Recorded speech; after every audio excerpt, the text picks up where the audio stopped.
वकार और शान शौकत जो है वो एक लम्हा में भी ख़त्म हो सकती है। ज़ेर तशरीह शेर के दूसरे मिसरा में मीर तकी मीर ने दुनिया की नबूदो नुमाइश को सहरा की चमकने वाली रेत से तशबीह दी है। जिस तरह उस रेत को देखकर पानी का गुमान होता है, लेकिन जूं ही जो है मुसाफिर है वो पानी पीने के लिए उसके करीब जाता है तो वहाँ पानी का नामो निशान नहीं होता, तब इन्हें एहसास होता है जिसे वो पानी समझ रहे तो वो तो महज धोखा है। इसी तरह इंसानी ज़िंदगी और दुनियावी शान शौकत भी आरसी है। ठीक है, तो मुख्तलिफ शोरा ने जो है वो दुनिया की बेसाबत नापायदारी का जिक्र किया है। यही सोच मीर के भी इस शेर में नजर आती है। इसलिए इंसान को चाहिए कि जो काम करना है जल्दी कर ले और नेक अमाल के लिए नेक अमाल करे ताकि आखिरत का बेहतर से बेहतर सामान तैयार कर सके। उसके बाद अगली तशरीह है नाज की उसके लब की क्या कहिए, पंखुड़ी की गुलाब की सी है। पहले शेर में आप लोग ये शेर लिख सकते हैं, दुनिया से जा रहा हूँ छुपा कर कफन से मुँह, अफसोस मरने के बाद आई हया मुझे। तो दूसरे शेर में जो है वो शायर अपने महबूब के हंसी होंठों को गुलाब की पंखुड़ी की मानद करार देता है। वो जो है इसी सूरत हम देखते हैं कि नाज की जो होंठों की खसूसियत है गुलाब की पंखुड़ी की नाज की करार दी गई है।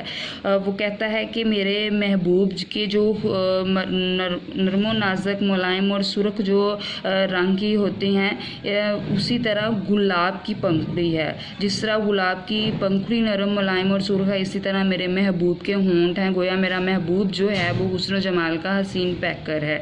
ठीक है, तो शायर को अपने महबूब के लबों में जो हुस्न जमाल और रंगीन नज़र आती है वो ही उसे गुलाब के हुस्न में नज़र आती है।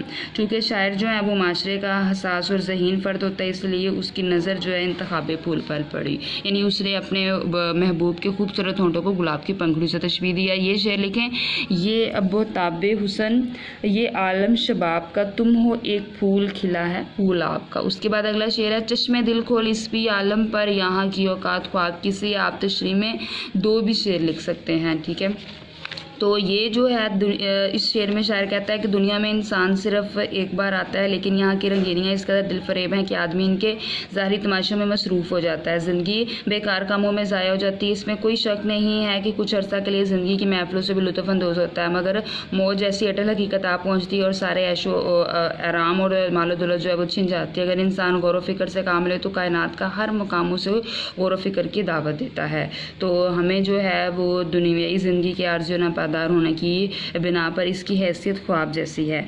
और जिस तरह इंसान नींद की हालत में ख्वाब देता है तो कुछ और ही महसूस करता है, लेकिन जब बेदार होता है तो ख्वाब की तमाम कैफियत आर्जी और हकीकत से दूर होती हैं।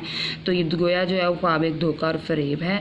और इंसान जब मौत के गोश में जा रहा होता है तो मीर उसे नसीहत कर रहे हैं कि इंसान को बसीरत से काम लेना चाहिए और मरने से पहले ये आखिरत की बेहतर से बेहतर तैयारी कर लेनी चाहिए।